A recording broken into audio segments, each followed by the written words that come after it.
Alrighty then, let's do this, boys. What's up? Welcome back to the second Knicks Digest live stream, our weekly thing on Thursdays. We're going to jump right into things. Look, we got a lot of different trade talks that we can go through. We have a lot more updates on the draft. Seemingly, the New York Knicks will be keeping at least one of their draft picks, one of the first-round picks, that is. They may potentially be trading these draft picks up in the draft. Something people have not talked about a lot, but I think is very likely if they could trade 24 and 25 up, get a late-end lottery pick, probably right outside the lottery, somewhere around, I'd say, 16, 17, pick up a nice little prospect for them. But let's just jump right into it. What is up, gang? What up, I Rise? First one here. What up, Even Best? First time on here. Thank you, sir. This is our second one. If it's your first time here, I appreciate it. Fabian Williams, what's up? My best friend, Patrick Cooney, is in the building. He might have left already. He might just be here and be like, all right, I tuned in. Now stop texting me about it. I don't know. But look, guys, we're back. We're back doing these live streams. Obviously, we never really stopped. Love doing these so much. And I also don't want to give some long-ass intro because that's boring as hell to listen to. So, look, I've been going through a ton of stuff right before I came on here because I want to be as updated, as informed as humanly possible right before I got this thing going. And look, you're a new sub. Great job. Well, this is for you. Wait, hold on one second. This is for you.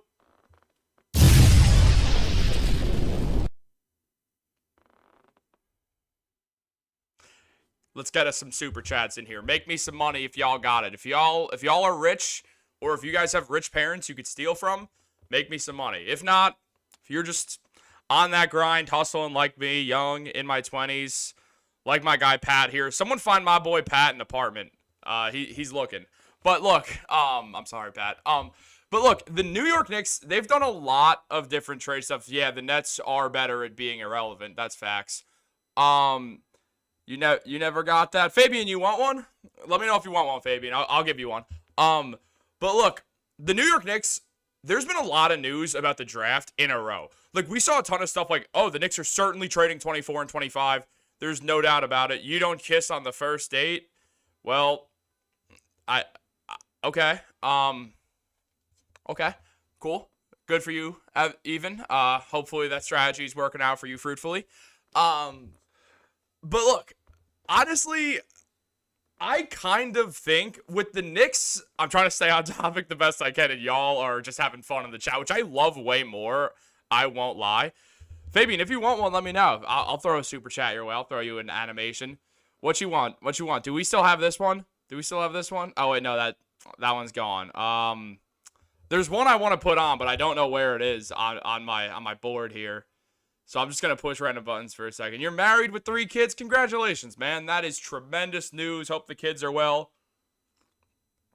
Just got to drink some tea, get amped up, get some caffeine in my system.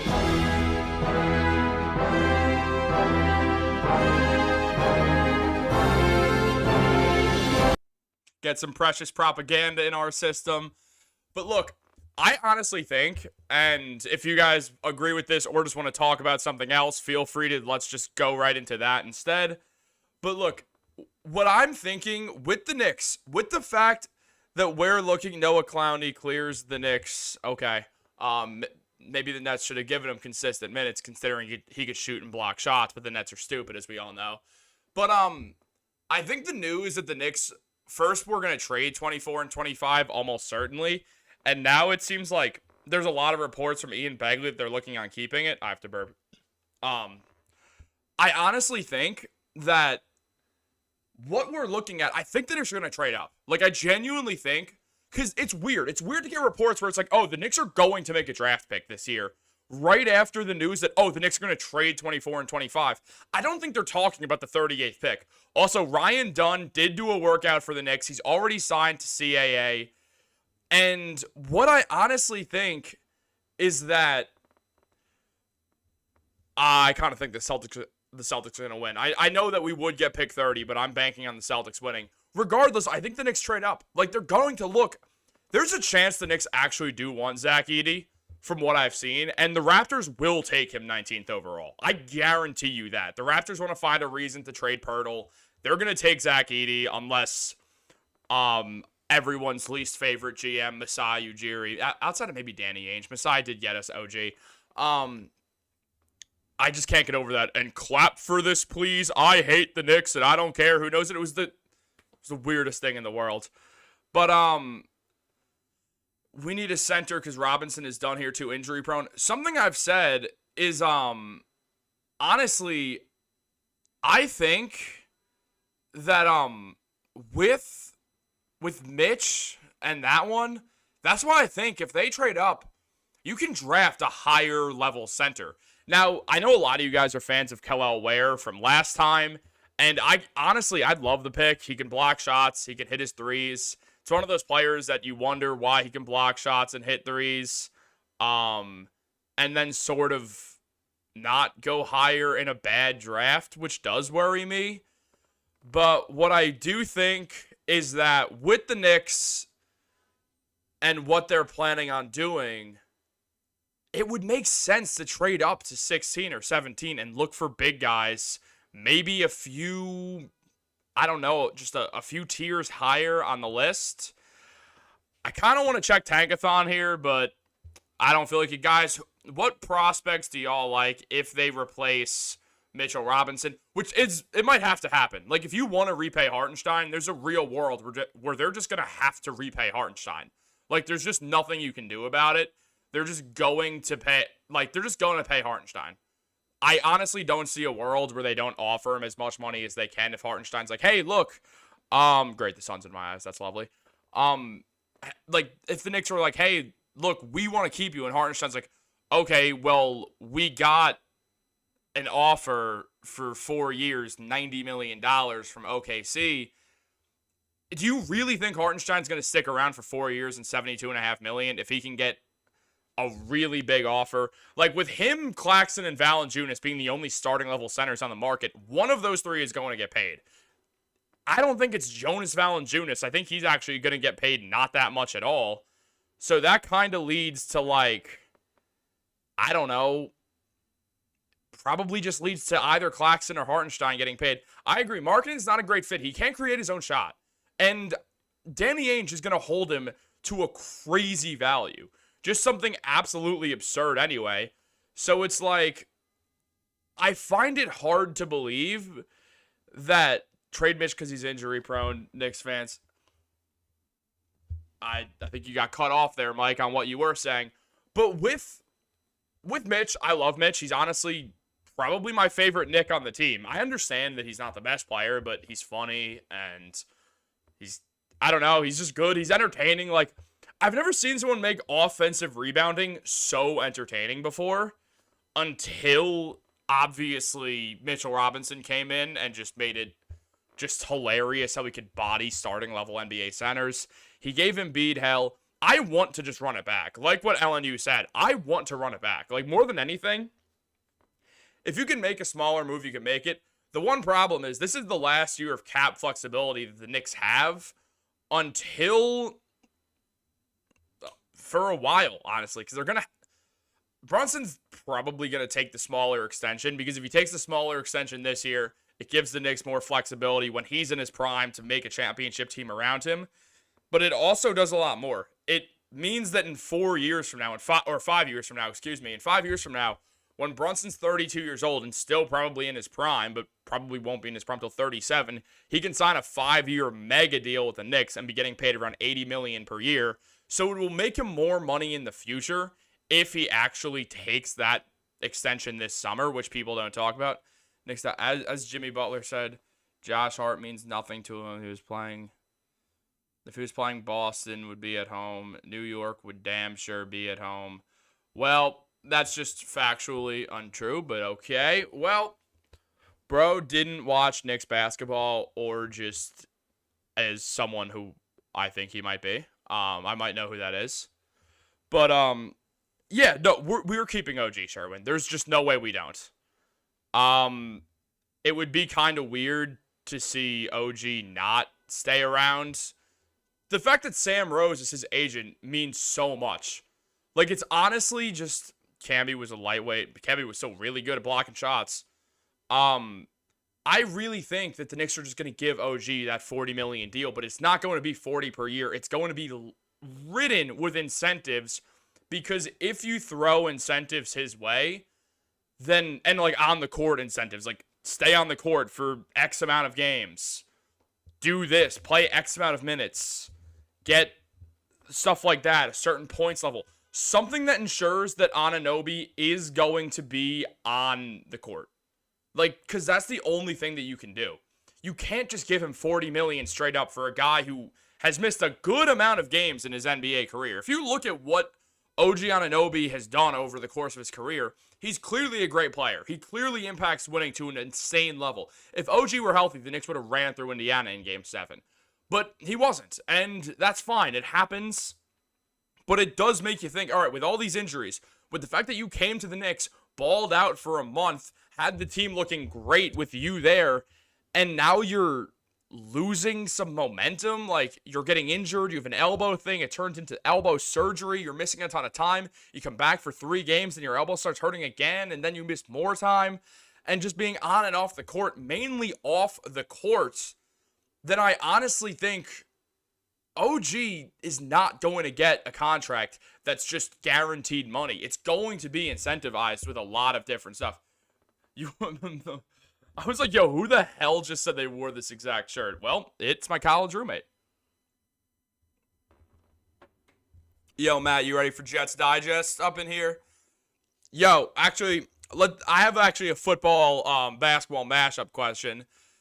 I just did a video on Kevin Durant, and I'm giving away a secret right now. I talked about this live stream pretending as if it already happened.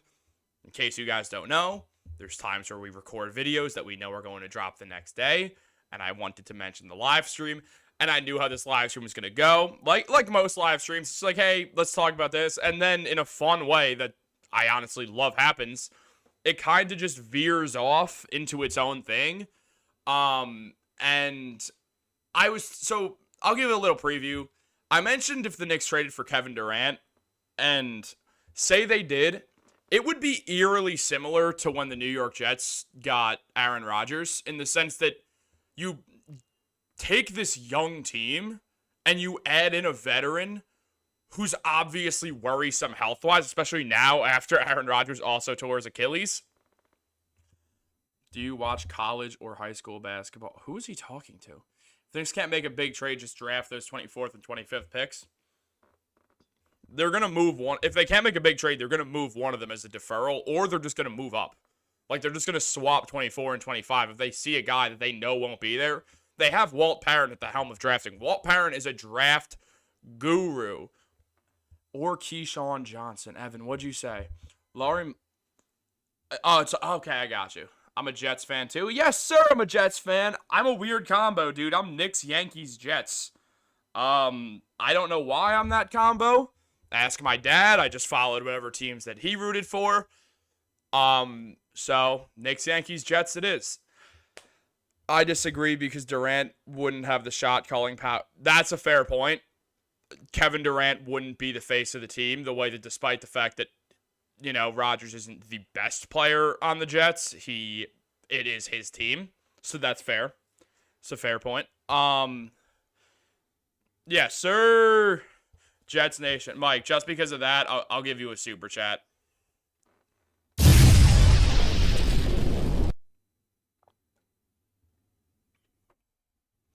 Facts. It's only a few of us who are Knicks, Jets, Yankees. But hey, we're a strong group. Most people, usually the ETS teams stick together. Well, the Nets, the Nets just don't even count as a franchise. They're a New Jersey team anyway. They're more New Jersey than the Jets and the Giants are. So it's like, when you think about it, I don't know. Usually if you're a Yankees fan, you're a Giants fan, and a Mets fan, you're a Jets fan. So you're either really happy or really bummed out. And then you add the Knicks to it. Not great, but you know what? I got my Yankees. They're doing great. I'm saying Knicks, Yanks, and Jets. Let's go, Fabian. Salute, sir. Hilarious, you've just given up on the Knicks because they got eliminated, so you have to bring up other sports. No, I'm just bringing up other sports because guess what? It's fun to talk about sports. Yeah, dude. It is sick. It's a cool little animation we got going. Hey, 100 viewers currently. How we doing? Mets, Jets, Nets, depression. I'm sorry to see that. It's not easy, but yo, look, guys. I agree with LNU. With KD had his chance. He is toxic as a great player as he is. He doesn't have accountability. Also, he's not a winner. Like, I'm sorry, but KD's not a winner. That's my big fear of acquiring him outside of the obvious injury concerns and the fact that he's 98 years old. He's not a winner. Like, he won with the Warriors. Yes, he won with a team that is so bad, or that is so good, excuse me. Sorry, I'm getting distracted by the chat. I'm trying to read and talk at the same time, and apparently I don't have the skill of a third grader, but that doesn't surprise me too much. Only Knicks and Giants for me. You don't like baseball. That's fair.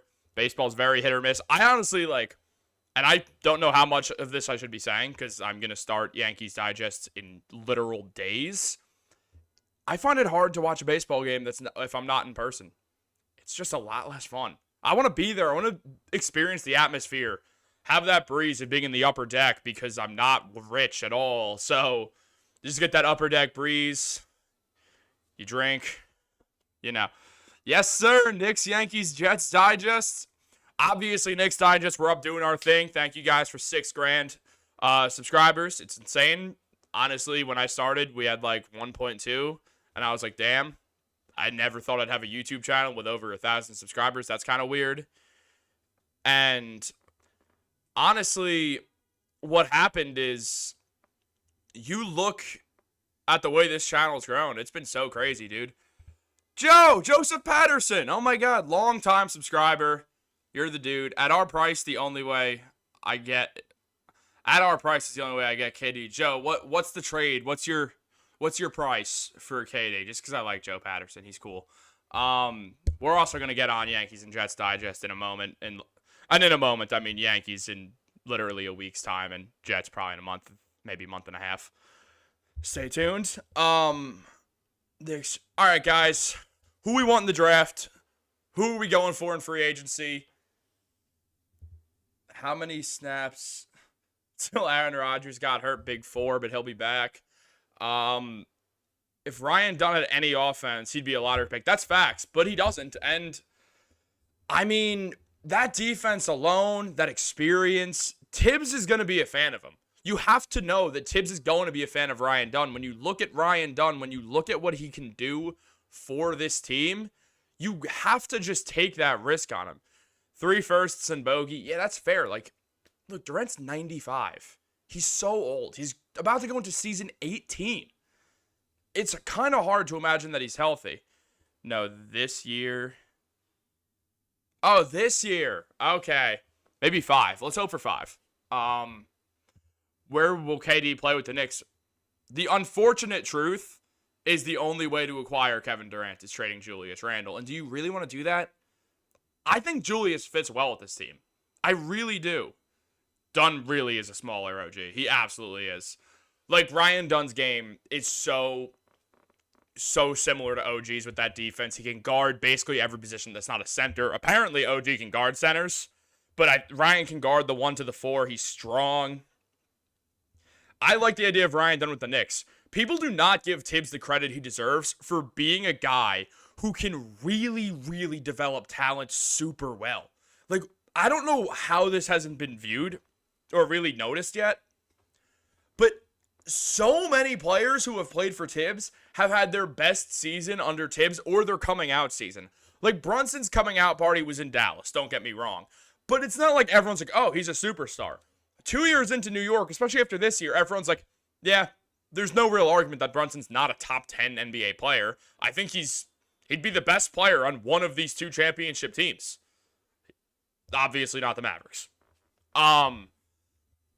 Brunson's that good. He's that good. He really is just that good. I think Julius Randle, Dunn's not 6'8", he's shorter. He's like 6'5", 6'6".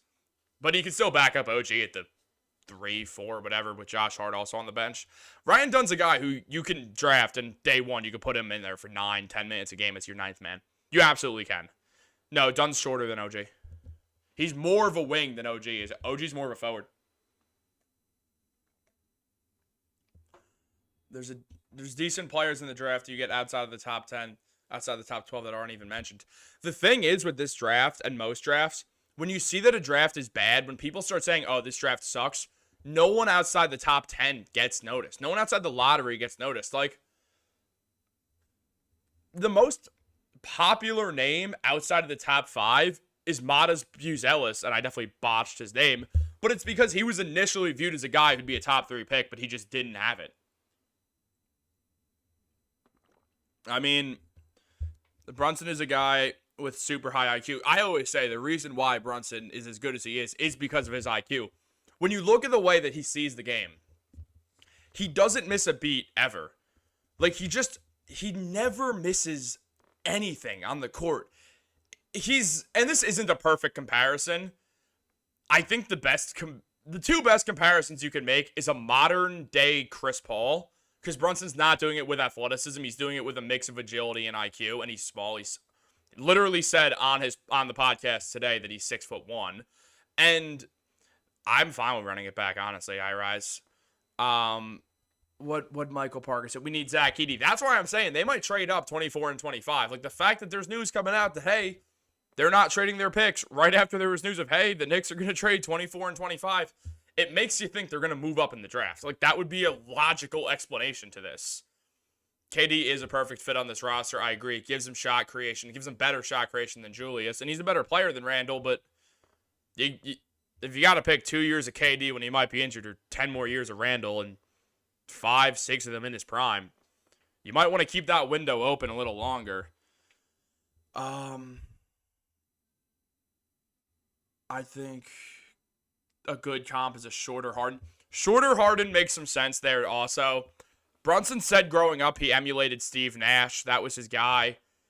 I see that. He's more of a score-first version of Steve Nash for sure and has more skill. If Tibbs is getting a new deal, it seems logical they will pick his type of guy. That eliminates a lot of players. Absolutely. And Tibbs is going to get a new deal.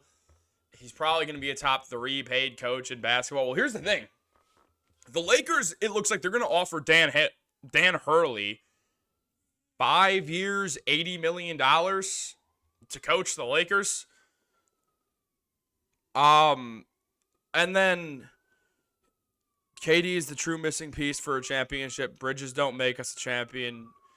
Get us to maybe the ECF. KD wins us a championship. Well, KD could help win the Knicks a championship, but you're relying on him being healthy. And that's a bet that if you want to take, it's understandable. But he also might not make that bet. Bridges is a role player who was pushed into a starting role, and you could see it. I mean, yeah, Bridges is not a star player. If he was a star player, his numbers would have been better. But his numbers just aren't better. Like, when you look at him, there's a reason why his defense fell off a cliff this year. It's not because he forgot how to play defense. It's because they're making him try to be a first option on a team. He's not a first option, and that's fine. He doesn't have to be. He's great being a third, fourth best player on a championship team. I think he excels in that role. I think he'd excel in that role in New York. Like, there's just a lot to think about when you consider what Mikal Bridges has done with the Nets. There's a reason why he's been inefficient. It's not because of Mikal Bridges. It's because the Nets don't have stability. They don't have scoring. They're asking Mikal Bridges to be something he's not. That's never going to work. It's just not something that's going to pan out at all. I thought KD was supposed to win Brooklyn a championship or Phoenix. Well, KD didn't win Brooklyn a championship for the simple reason of the fact that Brooklyn is a poorly ran franchise. Like, they shouldn't have just adhered to everything KD and Kyrie said, where they're like, oh, yeah, sure, let's just fire Kenny Atkinson, a good head coach. Let's bring in a guy in Steve Nash who's never coached basketball whatsoever. And then the Suns are just an absolute nut house of an organization with Matt Ashiba, who's just lost his mind, and James Jones, who honestly doesn't even seem like a terrible GM, and then made that Bradley Beal trade. It didn't take a detective or some basketball genius to know that a team of Booker, KD, and Beal was bound to fail pretty quickly. I know he played a lot last year, and Randall has not been healthy, but Randall had 2 freak injuries where he landed wrong, and then he landed wrong again. Like, that's really what it's been. And the Knicks, with what we already have... Yeah, no, I honestly thought we would have beat the Celtics. Like, maybe I'm just absolutely sipping the Knicks Kool-Aid, which is certainly a possibility. But, like, when you think about it, the Knicks matched up absurdly well with the Celtics. At the end of the regular season, they beat the Celtics without Julius Randle. Like, there's a total reason. We have a great bench, Colby. Like, the problem, fully healthy, this Knicks team, let's just say we bring back Bogdanovich and don't make a single change. Let's say we defer the draft picks and have Bogdanovich on roster. We have a starting five of Brunson, DiVincenzo, OG, Julius, Hartenstein. On the bench, we have Mitch, we have Hart, we have Bojan, we have Deuce. That is an elite bench unit. Edey's an extremely coachable player. He is extremely coachable, and also you can throw that man in drop coverage. The Knicks play drop coverage on screens anyway, so why not just let Zach Edey stay in the paint? And also, I guarantee you, the NBA is going to explore. I'm not saying they're going to do it, but they are going to explore the idea of taking away 3 seconds in the paint. And if they do that on defense, they'll keep offensive 3 seconds. But they're going to experiment with eliminating defensive 3 seconds very soon, the way that overseas does it. And if that happens, Zach Edey is going to become a lot more valuable than he already is. And his value is a bigger question mark right now. But his value is going to become a lot higher if they take away that. Because then you got a 7'4" monster with weirdly good agility for someone who's 7'4", 300 pounds, an excellent feel for the ball, an excellent head on his shoulders when it just comes to knowing how to defend, knowing how to block shots. Obviously, Mitch would be great also if that happens. You just stick Mitch there and you tell him don't leave, and that's great. But if you're thinking financially, if it turns out you're going to have to move Mitchell Robinson, which they might not have to, I don't want them to, but say they did, Edey's a good replacement, especially if you're banking on that rule being changed. Randle is trash in the playoffs regular season. Yeah, he was injured in the playoffs. Against the Heat, his ankle fell apart, dude. He was literally running down the court, and it just caved in. He was on a leg that literally needed surgery.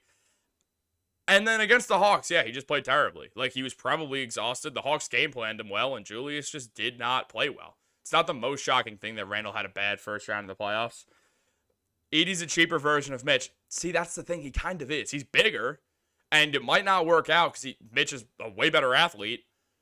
But if you can move Mitchell Robinson, which I don't love the idea of, because I think he's a phenomenal player. I think on his best day, he's a top 10 center in the NBA. But if you decide you have to cut cost, then you can absolutely just move Mitchell Robinson and take Zach Edey, have a cheap option at backup center. You also have insurance in Jericho Sims, who could probably be a fine backup center. Facts, he's just not a winner. And then, yeah, Katie's making $48 million. We have to match the contract. So Randall's making $31. No, we don't have to add Dante. You just add Bojan. You just add Bojan. It's just Julius, Bojan, and picks. That's all it takes. The problem is Julius is not a that's all it takes type player. Do I think 7'4" Edey can stay healthy in the playoffs? Dude, he missed one game in college. I think it's fair to bank on it if you're picking 16th. Look at the draft. There's not too many guys. The draft is a guessing game. You're basically just shooting craps. You're flipping a coin. You're rolling the dice with drafts. They're always pretty random. The same teams do well in drafts. If you want to bank on a player who's going to be good, just watch for whoever the Thunder or the Miami Heat are taking. They're always good at it. In recent years, watch who the Knicks are taking. They've been pretty good at it. That's kind of what we've seen in these last few years, is the same teams are getting the right picks. It's not like, oh, we have no idea, let's just take this guy and hope he pans out. Some teams know how to draft, and other teams don't know how to draft. And it's that simple. And you can kind of tell. Like, there's teams that just know what they're doing in the draft. The New Orleans Pelicans have been a good drafting team. For instance, Herb Jones. What's his name? Najee Marshall. Like, they're a good drafting team. I'm forgetting someone else on the Pelicans. What's his face? The guy who can throw down a dunk like nobody's business. Someone's going to say it in the comments. What about Tyler Kolek? Yo, I honestly think anyone who went to Marquette sucks at basketball. No, I'm just kidding. The guy who asked went to Marquette, so I'm just going to put his information out there. But, like, in all honesty, I think the thing with Kolek and the Knicks is between Rakis Jokubaitis potentially coming over and at least playing in Summer League depending on when things happen, I kind of just think that, like, they're just not going to pick him. I don't think they're going to go for guards. I think they would go for a bigger body. Like, Ryan Dunn is probably the smallest they're going to go because he plays bigger than his size. I think Tyler Kolek can have a good NBA career. Don't get me wrong. But I think more than anything, I'd be kind of surprised to see the Knicks pick a guard. Unless you're going to move Deuce as a valuable player, because his contract is not that tradable. It's very low. I mean, Deuce's agent should legit be fired for that contract, because that is a front-loaded contract also. In 2 years, when Deuce continues to develop, he's going to be making like $2 million per year. Now, count New York taxes in that. Count agent fees. Count all that stuff. Deuce is going to be getting like $1.1 million to play basketball, and he's going to be worth, I don't know, 15 times that. Deuce is an excellent NBA role player already. So, Randall Logie does it too. Yeah, no, I mean, you could do it that way. We don't need stars, we need pieces. That's why I've always said Mikal Bridges. We don't need a star player. We need an extra piece. We need someone who could fit this team, fit their vibe, fit their energy, and go off that. I think that's what makes the most sense, is you find someone who you can kind of just fit the energy of the team, fit on the court, fit off the court. That guy is Mikal Bridges. That's who it is. Hey, what about Alvarado as a backup behind JB?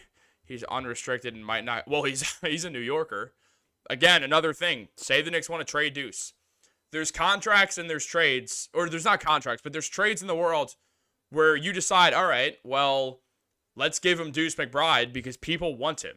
They're going to value that. A guy who shoots 40.1% from deep, who can also play amazing on-ball defense, that becomes valuable. Then you can throw a bit of that mid-level exception at Jose Alvarado, or you could just draft someone like a Tyler Kolek in that case.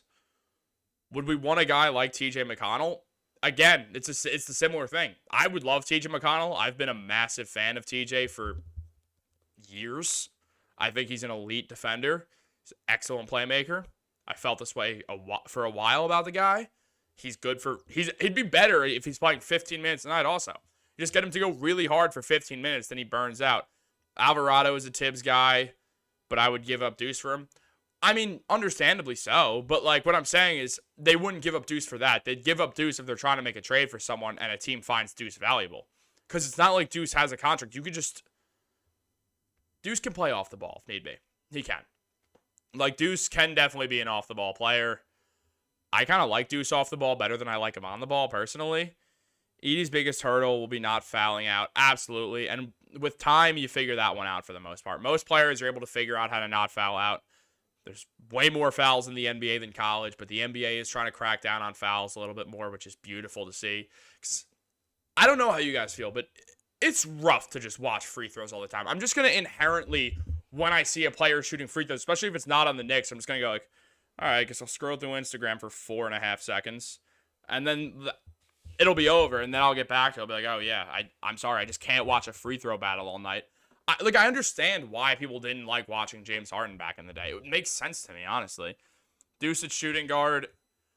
I like Deuce at the 2. I loved him next to Jalen Brunson. Again, with Dante there, it doesn't make the most sense, obviously. It doesn't make any sense to start him. TJ's a great option, but he won't be available. Yeah, the Pacers are going to take that contract. They like his playmaking. They like him playing in pace. They like the defense. He's the one player on that team who plays defense. Let's roll these comments in. Give me some thoughts. Give me some things to talk about. I'm shooting from the hip here, guys. Deuce and Cam Johnson is an okay backcourt. Yeah. Oh, yeah, Trey Murphy. That's his name from the Pelicans. The guy who can throw down a dunk like nobody's business. Again, great trade or great drafting by New Orleans. Like, that does make sense. It makes sense why the same teams can draft. They just know what they're doing and other teams don't. Look at the way that so many teams, like the Chicago Bulls, just cannot get a draft pick right.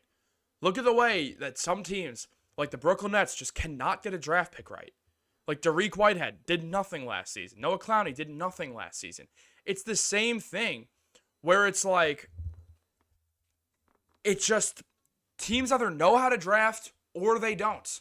I trust that the Knicks know how to draft. Something that Leon Rose and the New York Knicks have done for us is given us a world where we know that they probably are going to get things right. They've made very, very few mistakes in their Knicks careers. The biggest knock on Leon Rose is probably Obi.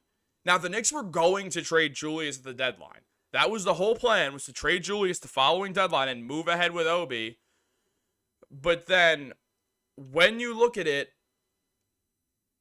Julius became an all-star. He became an all-NBA player. Obi just got screwed over. Turns out Obi's just not that great. He's not bad by any means, but he's not what the Knicks thought he could become anyway. They didn't really like him because they didn't think he was hard-nosed enough for Tibbs. There's a recording, and I don't know if it's still out there or if it's been wiped clean from the internet, but after one of the games against the Heat where the Knicks lost, Obi started like screaming at Tibbs, and he's like, yo, Tibbs, what the fuck's wrong with you, dude? And like, everyone's like, yo, chill. Like, you could hear like coach being like, chill. You knew his career with the Knicks was done after that. Like, you can't call out Tibbs like that. DeJounte Murray was doing that to Greg Popovich. DeJounte Murray was an all-star that season, and he did that to Greg Popovich. Like, Popovich had to tell him something at a game, and he just went like that to him. And then one time in the locker room, DeJounte literally just yelled, "Trade me!" just out of nowhere. Like, DeJounte was a head case. I'm not trying to call Obi a head case, but if you're going to do that at a head coach, you're not going to stick around that team. It's one of the reasons why I think that DeJounte to the Spurs stuff is BS. I don't think they want him, and the potential attitude that maybe he has, or maybe the Spurs gave him for a bit, I don't know. I also don't know why DeJounte Murray capitalizes every single word in his tweets, but if it makes him happy, then you do you, DeJounte. I'm not here to tell people how to live their life. Claxton is a good pickup for me. We don't have the money. Claxton is going to get more than a mid-level exception. I think the Raptors are going to offer him $20 million per season. I think it makes sense. The Raptors have liked Claxton for a while. My boy Ben Rogers did a video on that over at Raptors Digest. So I think that would make a lot of sense. That, the Knicks wouldn't in any world get Claxton. Also, I'm sorry, but I don't want Nick Claxton at all, if I'm being honest. I just don't. I don't like him. Don't like the cut of his cloth. I don't know if he's one of those hard-nosed players. He's like, oh yeah, I've never lost to the Knicks. And then look, he's never beaten the Knicks since. I just don't trust him. Don't think he's got that winning dog in him. I don't think most of the Nets do. I think the only one who does is Mikhail, who's probably deeply sad that he's on this team that has an owner that has openly said he doesn't care if they win because he makes the same amount of money anyway. Okay, how about this? Deuce about $3 million, Bogey's about 18. Those 2 and 4 first-rounders get you what? A young player and shedding salary and 4 firsts. It gets you in the door of a lot of trade talks. The question is, for who do you want? I mean, that's one of those things that the Nets should consider. Obviously, the first thing the Nets are going to do is look right at, what's their name? I don't care if you leave this dream, dog. Go, do it. And really, I know who's putting this. Like, I know who you are, dude. If in case you guys are wondering, New York Forever is a friend of mine. Alex Caruso and Tyus Jones to the Knicks this offseason would be good. What do you think? Comes to where you want to put them on the bench, because they both are going to want to play. Now, Caruso, you're going to give him minutes. He's an all-defensive player regardless. So, he's going to get minutes. But that's one of those situations where I think you go for Caruso if you're cutting into your bench to make a trade. If you're getting rid of Boyan, if you're trading Deuce most likely, then you look and you flip a first and maybe another protected first at this point because the way the Bulls value him for Caruso. Now, I think the team that should go for Caruso the most is the Milwaukee Bucks. It is blatantly obvious that he'd fit best there of any team in the NBA. But the Bucks Not a great franchise. They got that Giannis thing. Is Giannis a pipe dream or a possibility? Oh, yeah, he's in the thumbnail of this thing. No, I'm going to drop a Giannis video tomorrow. Like, there's an actual thing that involves Giannis, and I have a lot of good reason to believe why the Milwaukee Bucks might blow it up this offseason out of nowhere. Now, I kind of want to do a video about that. I'm keeping Hartenstein over Mitch. Mitch is better, but Hartenstein's just, on the court. You can't unsubscribe, man. Dude, I'm telling you, that's my friend. He's just messing around. He's a Knicks fan. Don't worry about it. But yeah, wait, what was I saying? Giannis. With Giannis, even if you don't agree, let that man eat. You know what, Knicks? This is for you. Knicks 100 a GM. There you go. Wait for it. There we go.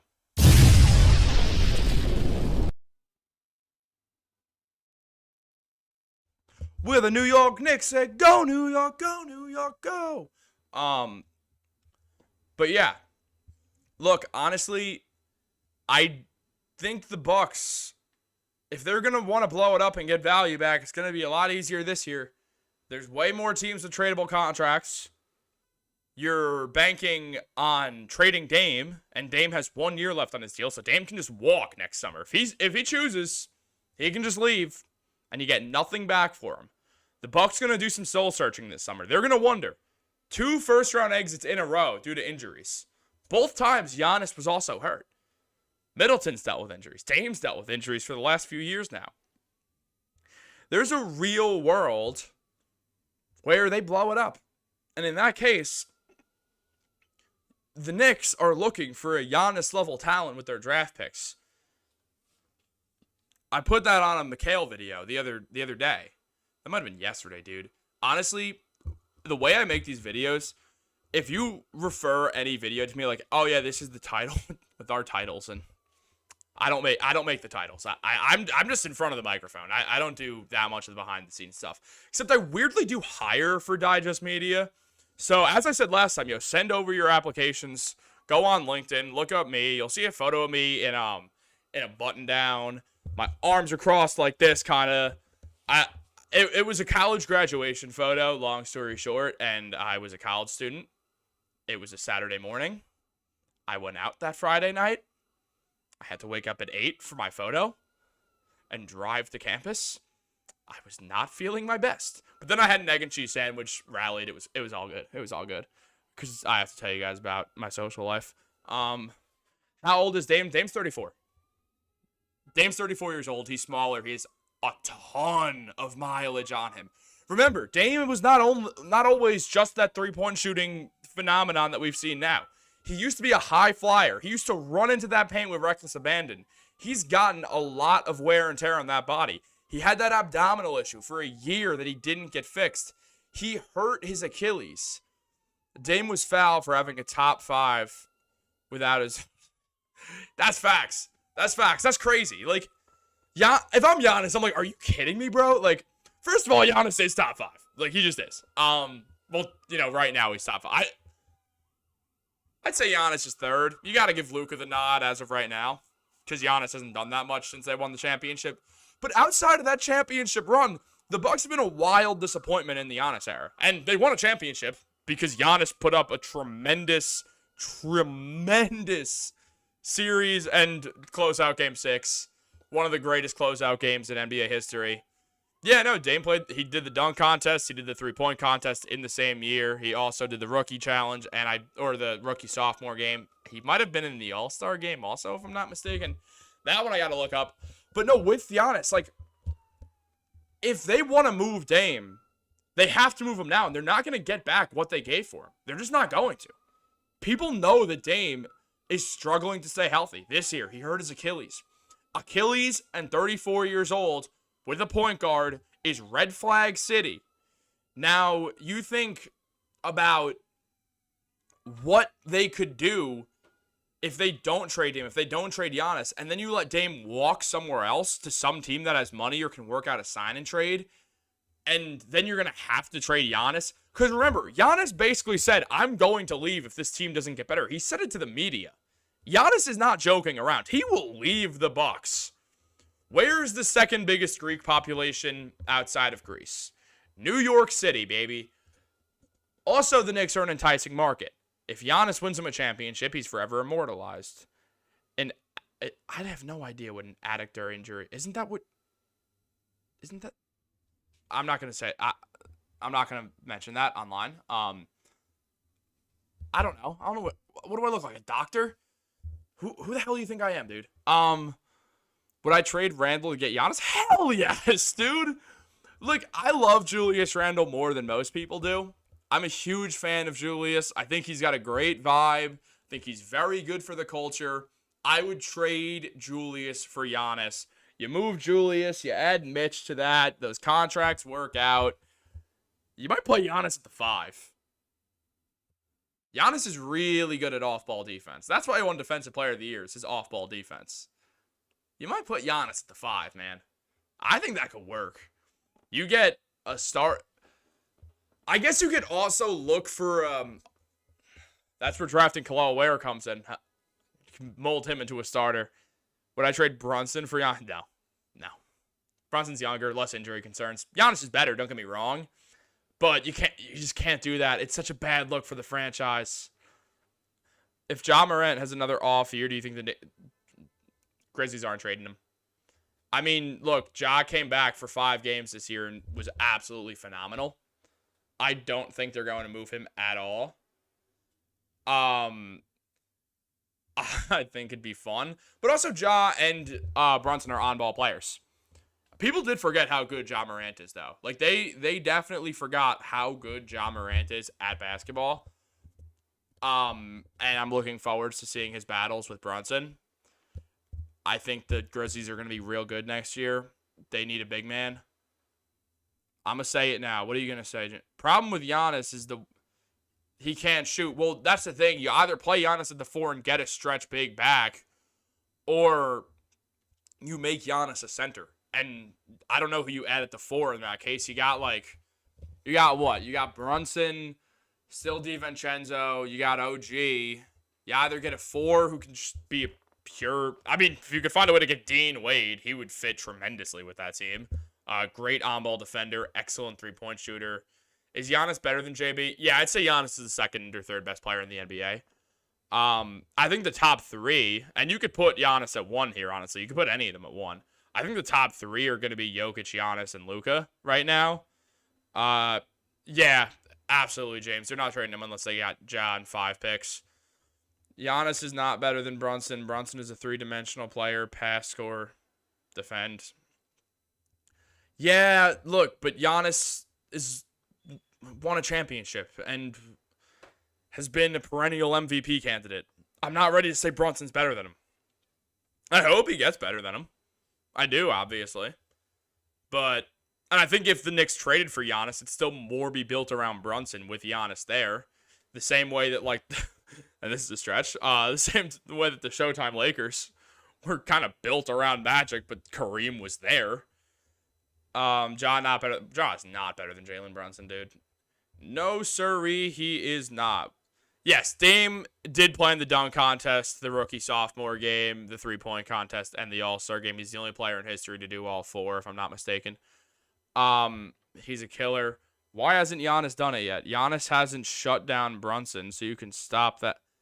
Giannis isn't guarding Brunson, dude. Giannis is a forward. He's not going to guard Brunson.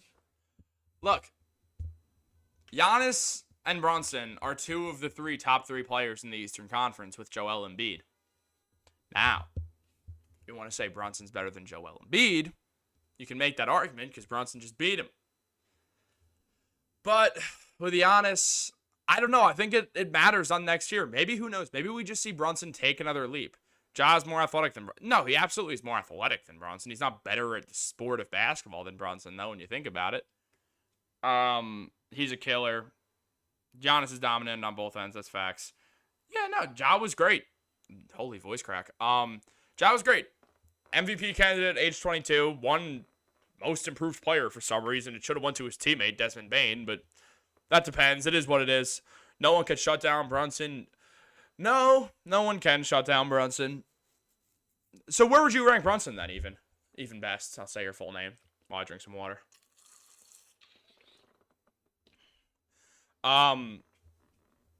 It was already proven this season Brunson's too slick. Yeah, but again, Giannis is just that great on both ends, dude. I promise you we're the only fan base in basketball that would even make this argument. Now, I think it's closer than people think because, well, we all know the Knicks just should have been in the Eastern Conference Finals at the very least. They definitely should. Second best in the league as of today. For Brunson, okay. No, but I love the confidence. I think Brunson can easily become a top 5 player in the NBA next year. I think there's no doubt about it. Brunson not yet ready yet. Give him one more year. Yeah, I mean, Brunson's 27. He's going to improve again. Like, this is not his ceiling. He's just getting started. I think Brunson's going to take another leap. I think he'll be even more in the MVP conversation next year than he will be this year. ESPN analysts are arguing the same fact. Yeah, I mean, I don't know, dude. I just don't know how I can in confidence say after 1 year of watching Brunson do what he did so well that he's better than Giannis. Like, Giannis is still that 2-time-in-a-row MVP player. He's still that defensive player of the year. He's just great on both ends. We already know that Giannis can be the best player on a championship team. Do I think Brunson can? Absolutely. But it has not been proven to us just yet. I also do think the Knicks are going to win. He'll be on... By 2026, he'll be on Kobe's level. Yeah, true. Just being good at basketball-wise, yeah. I absolutely agree. Knicks would have won with their B or C team. They would have. I mean, they literally had no one. By the end of that Pacers series, they had one healthy starter and half their bench. I knew who you meant. I knew you meant Kobe. I could see the N and the B are next to each other. I'm looking at a keyboard right now. I see it. But yeah, yo, guys, give me some questions. Give me a hot take. We're going to start doing a call-in show in a few weeks. Because I want to talk to you guys. Like, I need some discourse because, well, frankly, I just have no idea where Dariel is. So, bro's been missing. So, not actually. He's fine. But I just don't know where the hell he is right now because I want him on these live streams with me. But, you know, he's busy. He's doing his thing. Is there any way? No. No. LeBron is notoriously cheap. He's not taking he's not taking a vet minimum. That would be cool. Imagine we just developed the nastiest team ever. Just got Brunson, Bron, Giannis, just with DiVincenzo and OG. Just a disgusting team that wins like 70 games. That'd be the greatest thing ever. That'd be some 2K stuff right there. Brunson's good, but he's not better than Giannis. Yeah, that's how I feel. It's nothing about Brunson. It's about Giannis being a top 2, top 3 player in the NBA. Brunson's top 6. So it's not like it's far off. It's not like... I understand why there's discourse on this. I just think Giannis at this point in time is better. Should we draft Bronny? Nope. No, sir. Would you swap Claxton for Ihart or Mitch? Probably... I mean, he's worse than the two of them, but I'd swap him for Mitch health-wise. I think that would make some sense. But at the same time, I could see the Nets just paying Claxton too much money. I kind of hope the Nets just give him 4 years, $25 million per season to watch him just be absolutely just mid. Grill marks, ha ha ha, LOL. I honestly don't know what that means. We should not draft Bronny. We should not. Do you think the front office will spring for an older star or look for fit? Everything that Leon Rose has done so far makes me think that it's a fit thing. Because, like, someone who I had some interest in and then kind of thought about it was Claxton has one of the worst free throw percentages in the NBA. Not Mikal Bridges, was Brandon Ingram. But there's some things about Ingram that I don't like. One, the health is worrisome. But it's also, why isn't he better? Why is Brandon Ingram not better at basketball? Like, look at the guy. He's got all the tools. Excellent playmaker, excellent shooter, good scorer, creates his own shot, can get to the hole well. Why is he not better? That makes me worry. What's the worst Knicks team ever watched? All right, so Pat, obviously, we're the same age because we were in class together from kindergarten to 12th grade. But when we were in 8th grade, I would say, so 13 years old around, so 2015. 2015. The 2014-15 Knicks, I'd say, were worse than the 18-19 team, because at least the 2018-2019 team had some not too good young players. The 2014-15 Knicks, and this is after Melo went down with the injury, is point guard is Langston Galloway, who was our best player.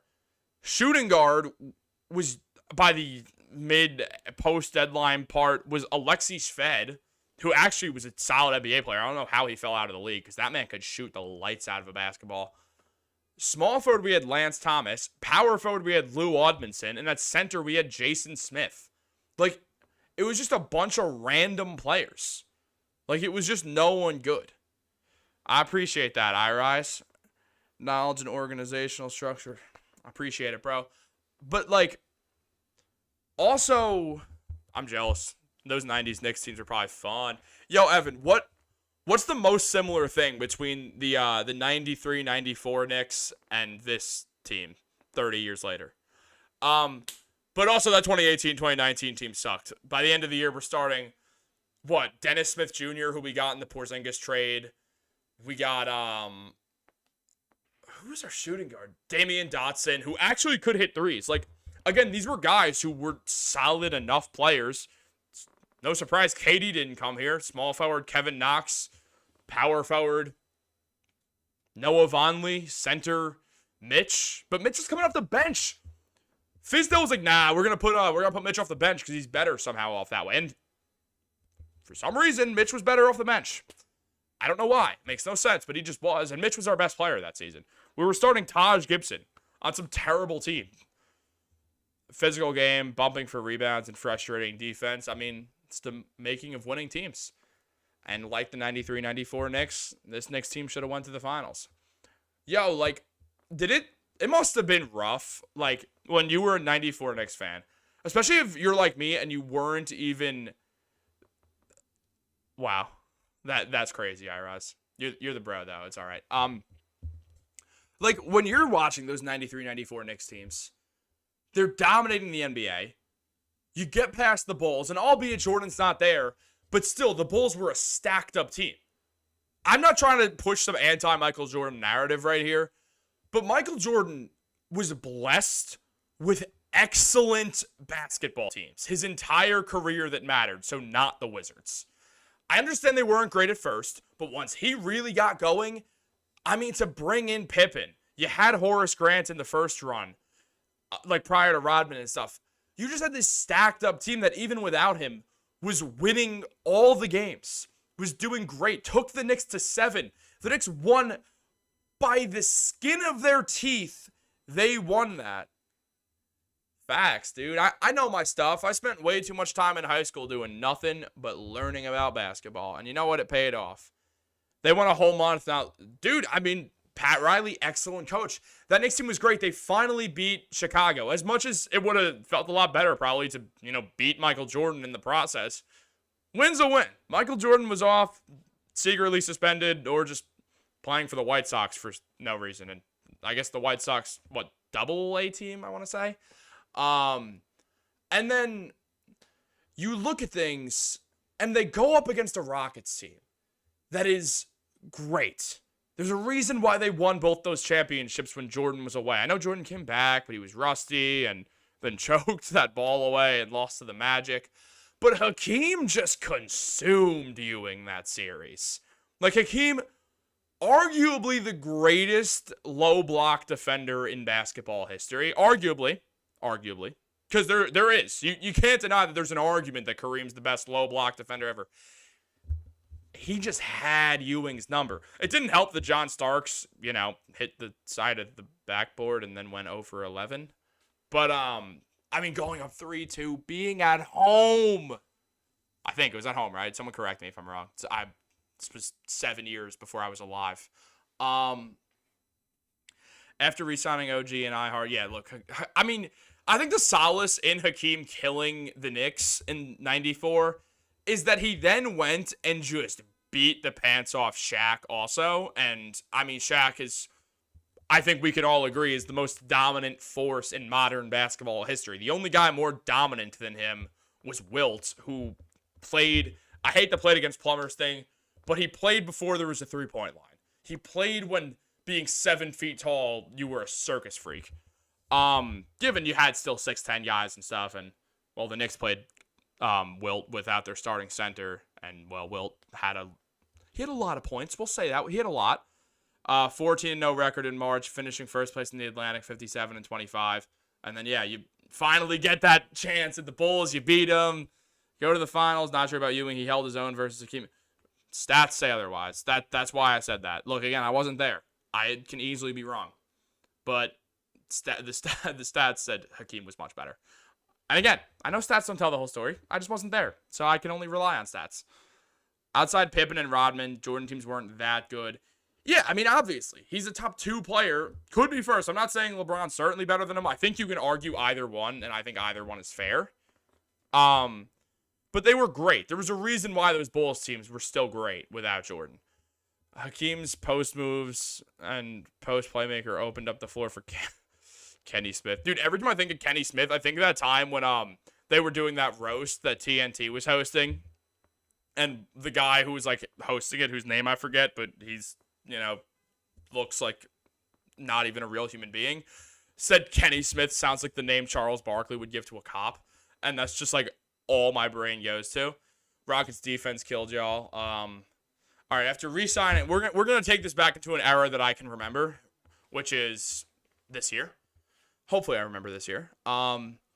After re-signing OG and iHeart, our rotation is set up. Hope Leon uses our picks to upgrade the end of the bench. We need low-cost front court depth behind the second unit. Thoughts on Edey, Misi, and Dunn? I like Zach Edey. Again, in case you weren't here for this, just quick recap. I think the NBA is going to get rid of the defensive 3 in the key. That absolutely sets up Zach Edey to be a lot more valuable than wherever he's going to get drafted. I like the idea of Ryan Dunn. I think he can develop further and figure out some sort of an offensive game. Look when we drafted Deuce. He couldn't shoot.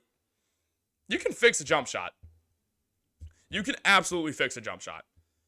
If you work on Ryan Dunn, with that defense he plays, he needs a modest three-point shot. He doesn't need to be 40% like Deuce. He needs to be 36% from deep. And Ryan Dunn is a place in the NBA. Now, I also like Misi. I prefer Kel'el Ware. I think Kel'el Ware is a better shot blocker. I like the ability to hit threes. I know Eves can do that also. NBA Competition Committee getting rid of the 3-second is a real thing or just a comment from JJ Redick. I mean, when you look at things, when you look at the way the NBA is moving, there's been just a lot of discourse about getting rid of it. And the NBA is modernizing. We saw a lot of stuff happening, a lot of noise about a potential move to add challenges to basketball. They added it in the G League first. So if we see that the G League, because the G League is going to do it first, the G League, what they're trying to do, which I love and I think is excellent for the sport, they're trying to make the G League as similar to minor league baseball as possible. Now, I don't go to minor league baseball games because I live in New York. I can hop on a different train and go either direction and go watch the Yankees or the Mets. But if I want to go to a minor league game, they do a bunch of fun stuff. They try to make it as much of a place that's essentially a bar that has a baseball game going on, like some fun house, things to occupy kids, drinks everywhere. They try to make it as fun of an environment as possible because they know you're not getting superstar names down there, but you also can use it for players rehabbing injuries, which I want the NBA to start doing with the G League, and they are. The G League is trying new rules the same way minor league baseball does to see, do we put this up in the majors? For instance, with minor league baseball, the robot umpires, now they're going to do that with the majors one day. Right now with the G League, they did challenges, and look what happened. They brought that back. Oh, no, we went under 100 views.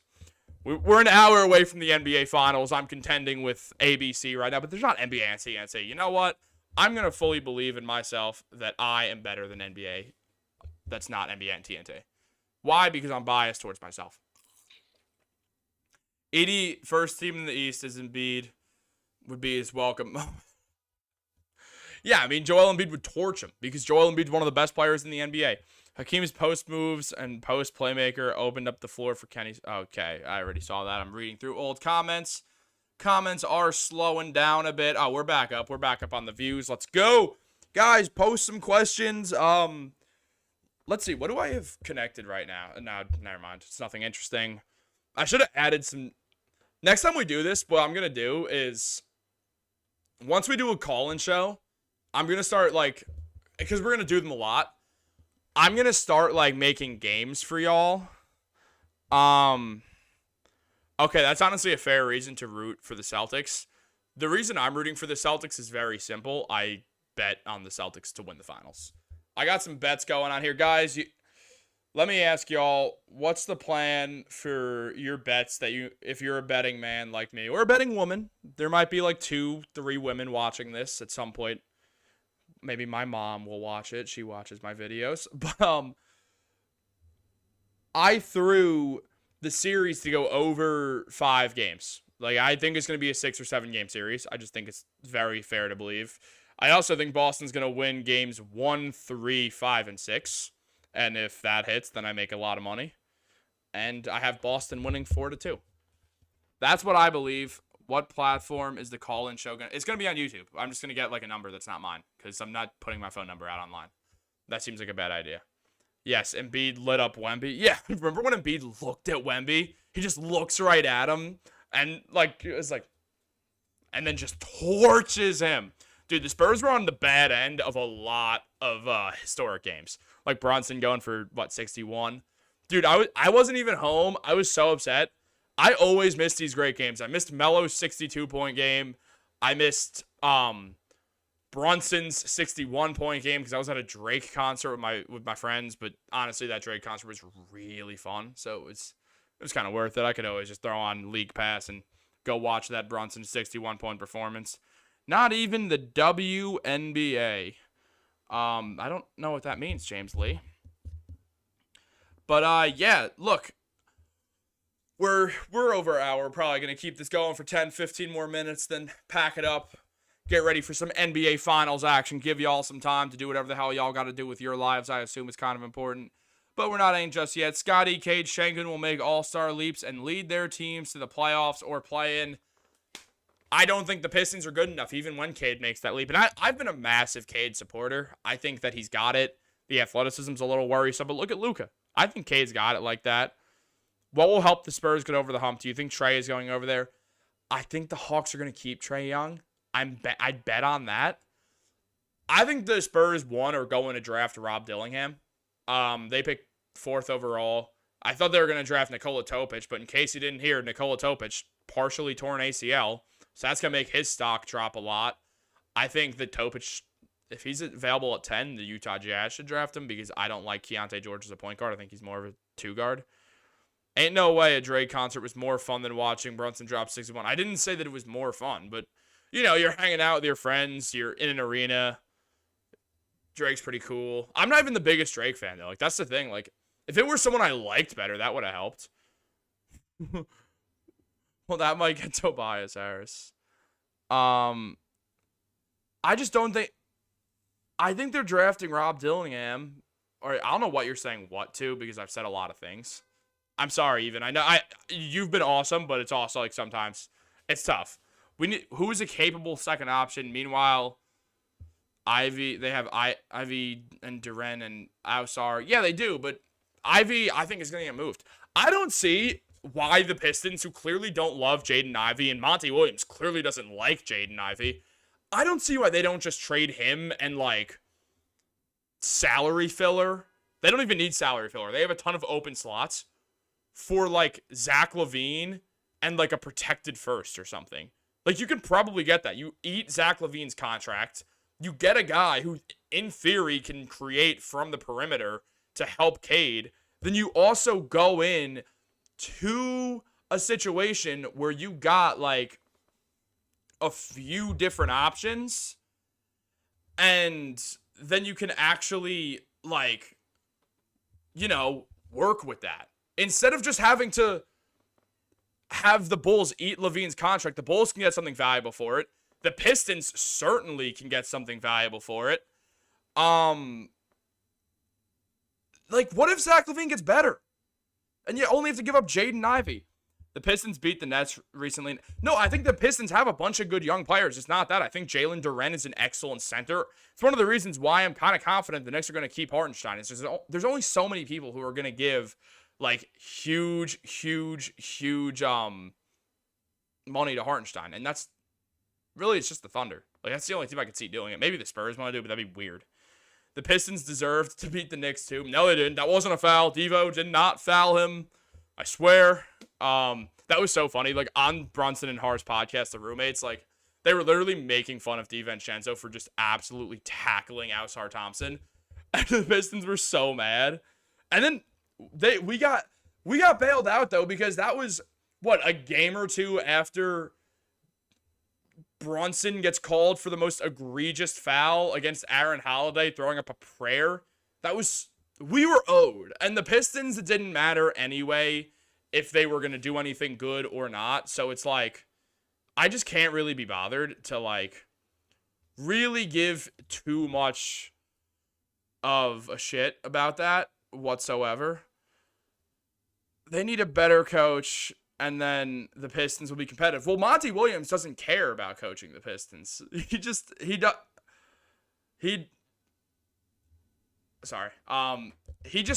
doesn't really care that much about winning. He's just taking that bag, and maybe he'll develop them and start trying as a head coach again for the first time ever. But I just don't think that's that likely.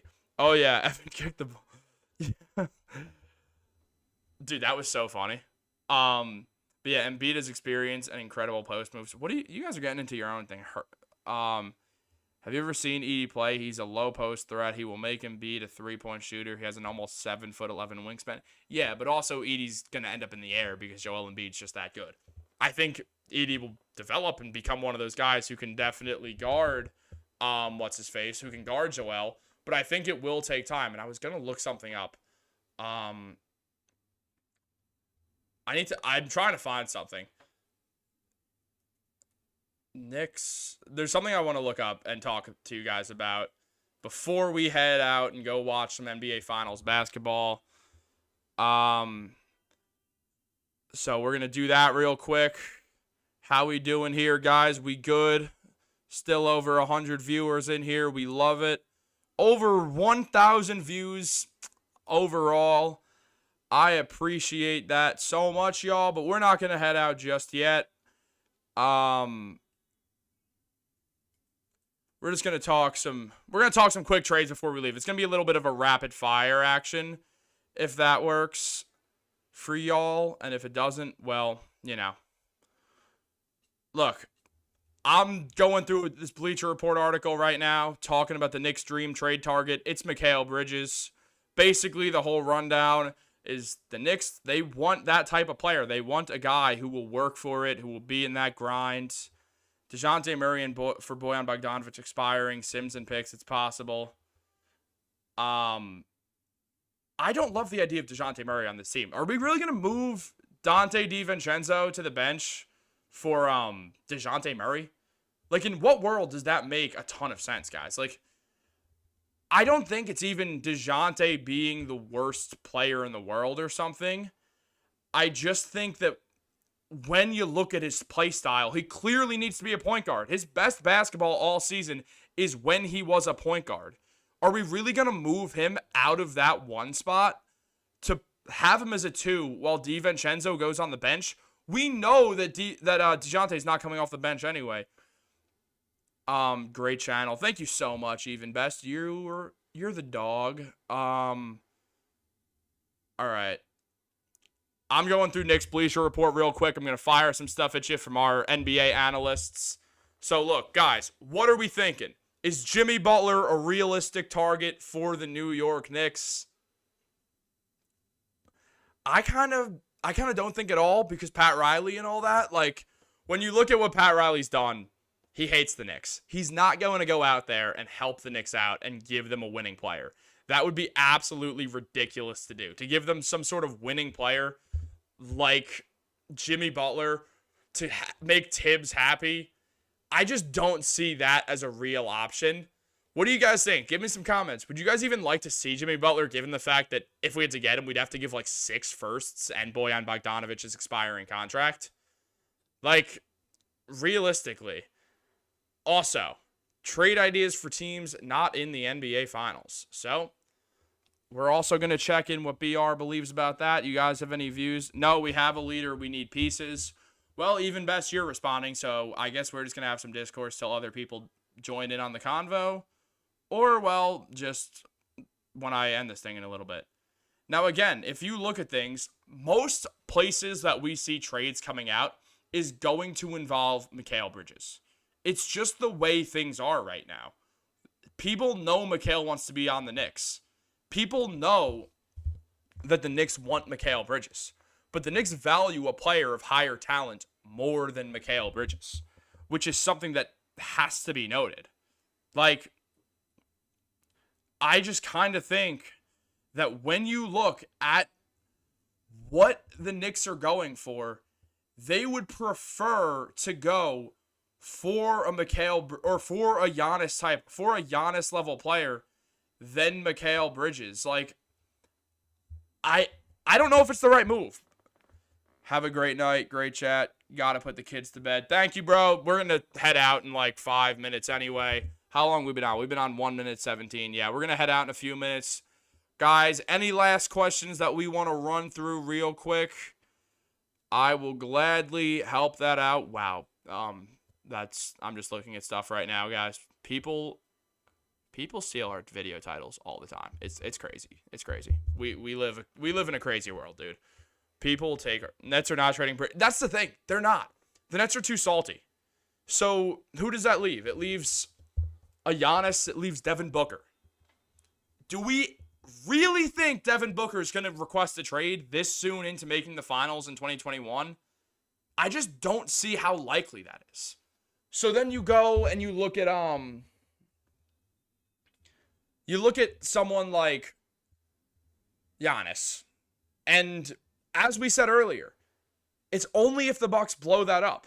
So assuming Milwaukee doesn't blow it up, assuming they try to run it back, they try one last time with Giannis and decide, hey, look, if this shoots ourselves in the foot, it's worth it. But this is the only chance we're going to have in winning a ring in the next 10 years, so we might as well really go for it. Yeah, and I agree. I don't think Booker comes right now.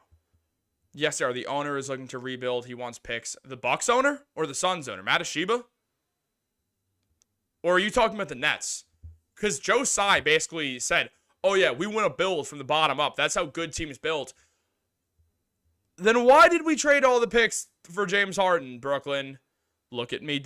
All right, Dennis, I'm looking at you. What's up, Dennis? Atlanta's not trading DeJounte. I could see them trading DeJounte. It's not about that. We would have to take his brother to Thanasis. Well, we drafted Thanasis, so let's bring him home, dude. Let's bring Thanasis back to where he always was supposed to be. I'm just looking at stuff right now, guys. It's insane. People love our video titles. I'll say that much.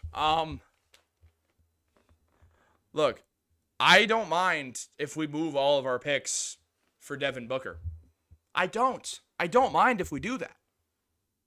I don't mind if we make a big move for Mikal Bridges, who's obviously not Booker, who's not Giannis, but he's a solid player who fits the Knicks vibe completely, who would fit on the court, who would fit off the court, as we know, going to college with Brunson and Josh Hart and Dante DiVincenzo and Ryan Arcidiacono, who will be back with the Knicks in training camp and be the Knicks' 15th man to call out defensive 3 seconds as long as it's still a thing in the NBA. Tibbs loves Ryan. Leon loves Ryan. Everyone loves Ryan Arcidiacono, dude. He's just the bro, and he went to Villanova with these guys. I don't know if he went with all of them. I feel like he didn't go to Villanova at the same time as one of them. I know that not all of them won 2 championships. They won 1 together in 2016. I know that. But I think Josh Hart left. Mikal and Brunson have 2 together. I know that much.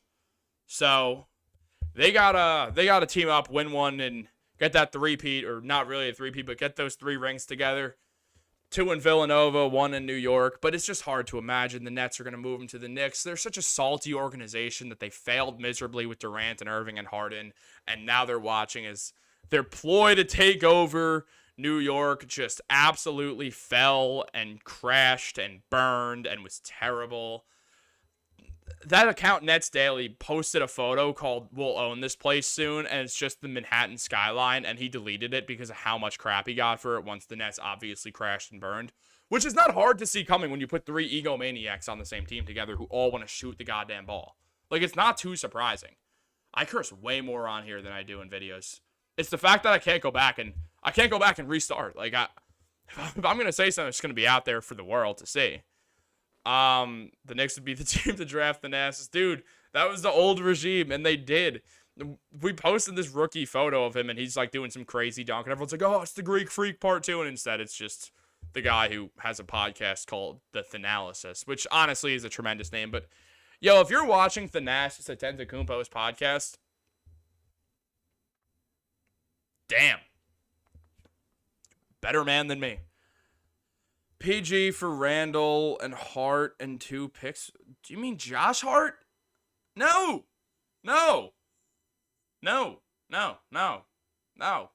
Absolutely not. No. Randall's better than Paul George, and we're not trading Josh Hart. We're not doing anything that makes Jalen Brunson upset. What Jalen Brunson wants, Jalen Brunson gets. I refuse to entertain that. We talked about Paul George for 45 minutes last time around here. I don't know how many of you were here last time around. I don't know. I did it a little earlier this time. I like the 7 p.m. lives, but I like going for over an hour, and just with the finals coming on, I can't compete with the NBA finals, and why would I try to? I think we should go get Klay Thompson. We don't have the money to get Klay. We don't have it. Klay's going to get paid from somewhere. Randall and Bogdanovich and expiring picks for Kevin Durant's older than 35, my friend. Kevin Durant is 37. So it's one of those things. We were actually talking about this. I just did, as I'm going to mention, I'm not going to go deep into it because I realized it's not out to the public yet. I recorded a Kevin Durant video directly before that I got on the live, and I kind of talked about that a lot. What I will say is that if you are down for it, I understand why, but if you're not, I also understand why. There's risks to each of them. Kevin Durant's a great player, but you're banking on him not getting hurt at all, which is huge. But look, what time is it? It's 7:53. So, guys, again, I really am kind of running out of things to talk about right now because I've been on here for a while. I'm literally sweating. Thank you to everyone who's tuned in. Especially the one person who tuned in, whose name I won't say online because I don't dox people. It's not in my business of doxing and informing people of others' names. Do you think a fully healthy Knicks team could be the 1 seed next year, new to the channel? What is up, Luke? Thank you for being new to the channel. I'll give this for you and then answer your question. Wait for it.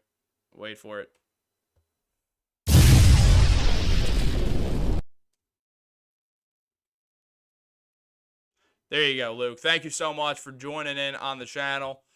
I do think they could be a 1 seed. Realistically, sure. They have the vibe of a team that would take the 1 seed. I'd rather them stay healthy and maybe relax some games. But you know what? At the end of the day, I would be happy to see the Knicks do that. I'm going to go back to a different Bleacher Report article for dream and realistic offseason targets. I want to see what you guys think on this Bleacher Report article. Because I don't like making videos on Bleacher Report articles. I don't know why. Do you guys really want to see me make a video talking about some Bleacher Report article? It seems kind of redundant. Like, you guys could just go read the article if you really wanted to. So it's like, I don't really know how often I'm going to react to them, unless you guys want me to. So let me know on that. I mean, iHeart. Okay. Thank you, Ming. I appreciate the love. I think they should pursue Mikhail, Mike, or Luke, but they're not going to. They want a Giannis-level player, and the Nets don't want to trade him at all. They want to build around him.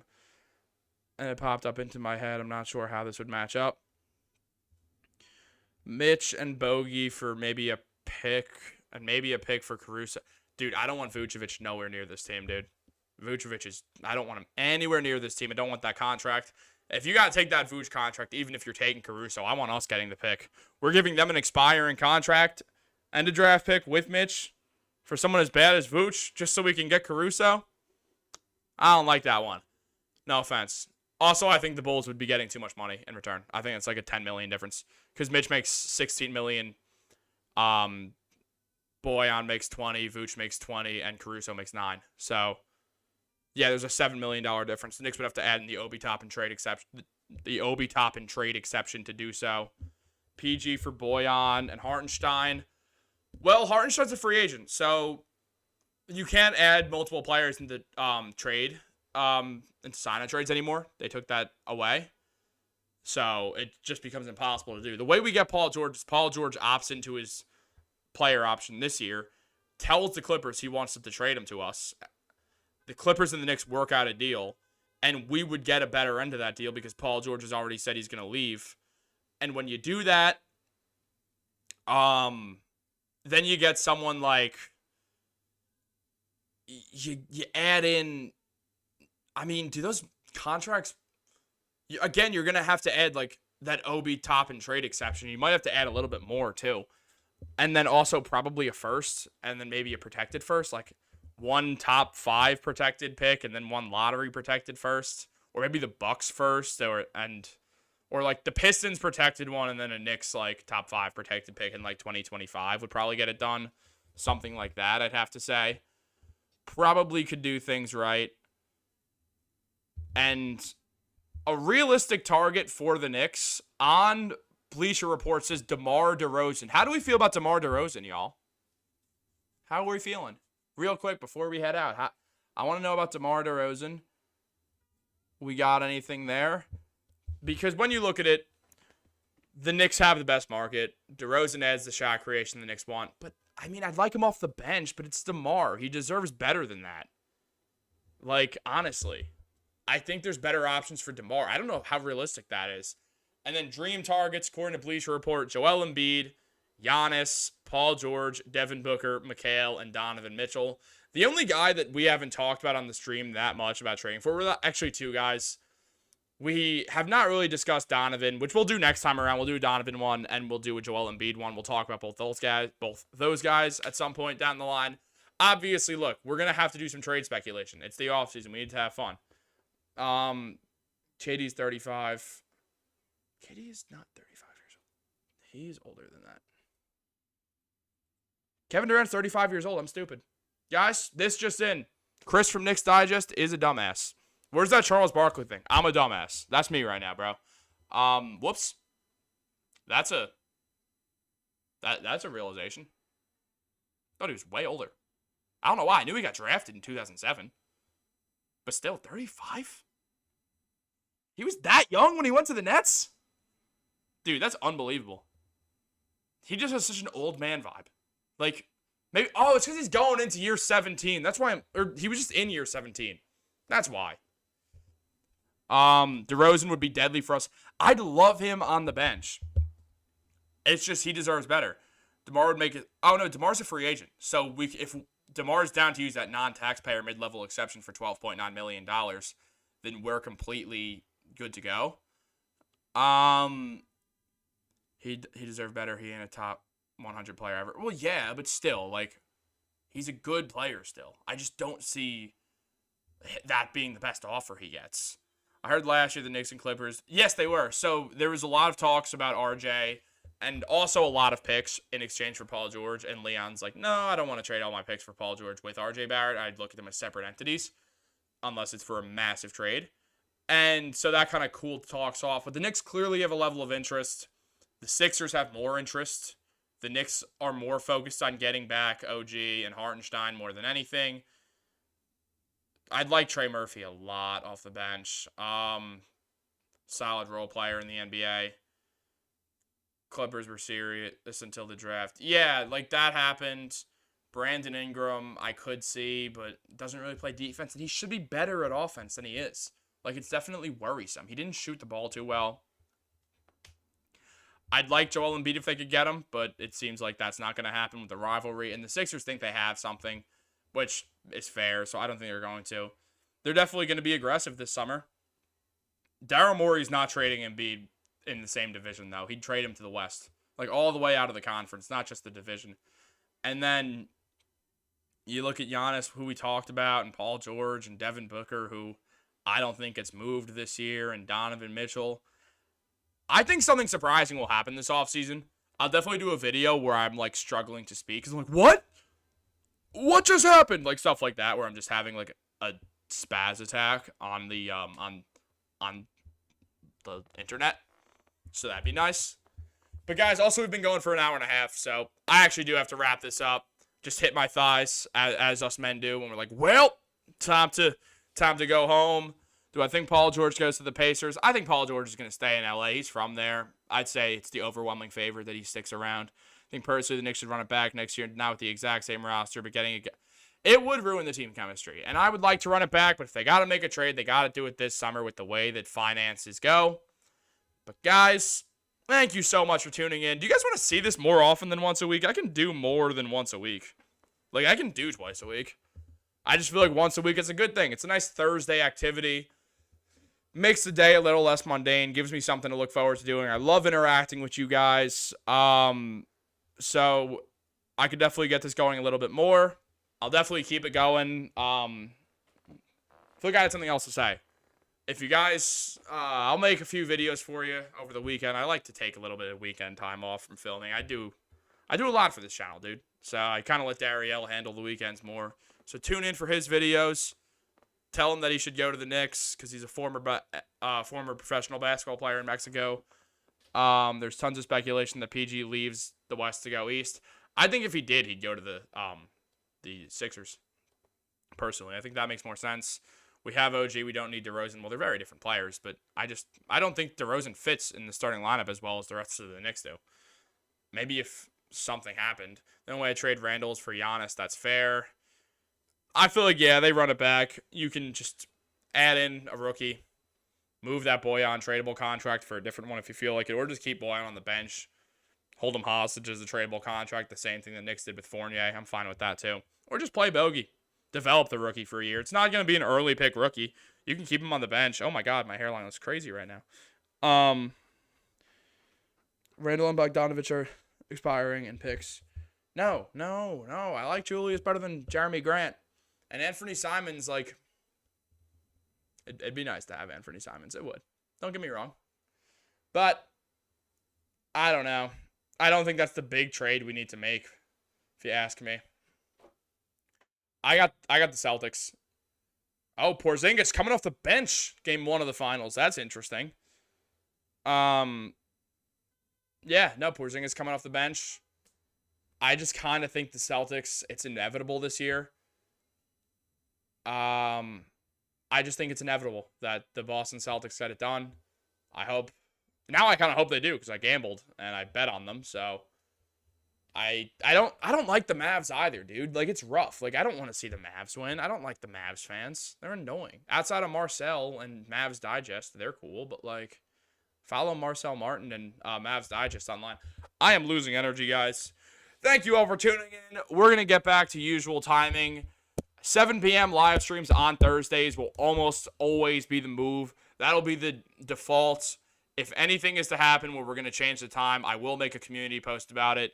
Knicks Digest Twitter is coming soon. If you guys like other New York sports, Yankees Digest is about to start. You'll get to see this face, probably wearing this hat on Yankees Digest. Jets Digest, New York Football, Jets Digest coming in around month and a half, 2 months. So I think Brunson's the top 10 Knick ever. He's very close, dude. He is very, very close to being a top 10 Knick. One more year like this, and I think he is. I mean, he's just, the impact is crazy. The impact on them. As long as they have another great year, make another second round or farther, I definitely think so. Yeah, Brent Ingram's an excellent mid-range player. I don't trust the defense, though, and I don't trust the health. It depends on what the offer is by the Pelicans. And then are we cool with Ingram starting over Dante DiVincenzo is another part of it. But Trey Murphy would be a bench player on the Knicks. But yeah, if it's not at 7 p.m. on a Thursday, I will switch it. I'll let you guys know. I'll give you all a good heads up. I'll put it on some videos. I'll make a community post about it. So make sure you subscribe to Knicks Digest. Like this stream if that's a thing. Subscribe. Turn on our post notifications. Look, guys, we're in the age of we're all getting notifications every minute. But you know what? If it turns on post notifications, it helps with my algorithm and it helps me get more subscribers and also make more money. Also, my computer's about to die, so this is a good time to sign off from Knicks Digest. Y'all are the best. Luckily, it seems like there's no other questions right now. So, guys, thank you for tuning in. Till next week, go Knicks, baby!